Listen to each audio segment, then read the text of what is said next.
भारत की आजादी के 73 साल पूरे हो गए हैं। भारत ने आजादी के इन 73 सालों में कई महान उपलब्धियां हासिल की हैं, जिनमें कई बड़ी उपलब्धि हमें देश के महज एक संस्था भारतीय अंतरिक्ष अनुसंधान संगठन यानी इसरो के माध्यम से हासिल हुई है। इसरो की स्थापना डॉक्टर विक्रम साराभाई ने 15 अगस्त 1969 को की थी। इसके बाद एक बैलगाड़ी पर लाए गए पहले सैटेलाइट से लेकर बाहुबली के कंधों पर चंद्रयान 2 भेजने तक इसने एक लंबा सफर तय करते हुए दुनिया के सामने भारत का मान बढ़ाया है। SLV-3 भारत का पहला स्वदेशी सैटेलाइट लॉन्च व्हीकल था। डॉक्टर APJ अब्दुल कलाम इस परियोजना के निदेशक थे। 1981 में जब एप्पल सैटेलाइट को लॉन्च किया गया था तो उसे लॉन्च पैड तक बैलगाड़ी पर लाया गया था। उसी इसरो ने अब तक अंतरिक्ष में कुल 370 उपग्रह छोड़े हैं। इनमें 101 देसी और 269 विदेशी सैटेलाइट हैं। मून मिशन चंद्रयान 2 अगर सफल होता तो इनकी संख्या बढ़कर 371 हो जाती। हालांकि चंद्रयान 2 का लैंडर भले ही सफलतापूर्वक चांद पर लैंड नहीं कर सका, लेकिन सैटेलाइट अभी भी सफलतापूर्वक काम कर रहा है। इसरो की तरफ दुनिया के कई देश आज सिर्फ इसलिए देख रहे हैं कि कम से कम खर्च में केवल इसरो ही उनके सैटेलाइट अंतरिक्ष में सफलतापूर्वक भेज सकता है, जबकि पिछले 40 सालों में इसरो का खर्च नासा के एक साल के बजट के आधे से भी कम था। चंद्रमा पर इसरो के पहले मिशन चंद्रयान प्रथम पर करीब 390 करोड़ रुपए खर्च हुए, जो नासा के इसी तरह के मिशन पर होने वाले खर्च के मुकाबले 8 से 9 गुना कम है।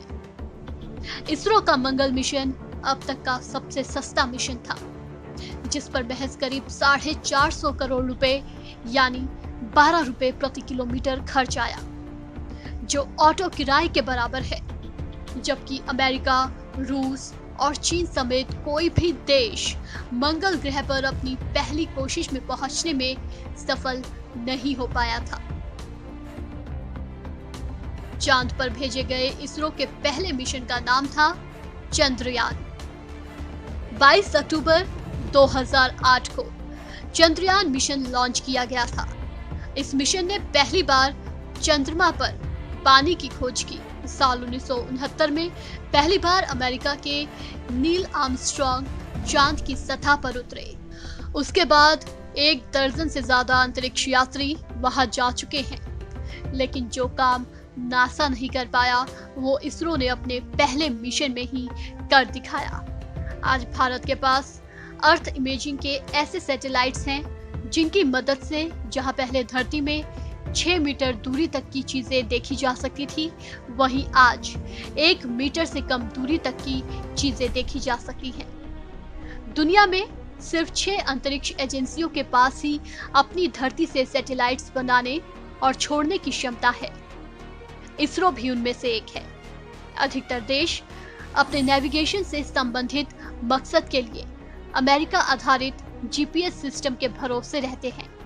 भारत ने सफलतापूर्वक अपना खुद का नेविगेशनल सैटेलाइट्स IRNSS लॉन्च किया है। श्रीहरिकोटा स्थित सतीश धवन स्पेस सेंटर के पहले लॉन्च पैड से भारत ने अंतरिक्ष में 104 सैटेलाइट्स छोड़े थे।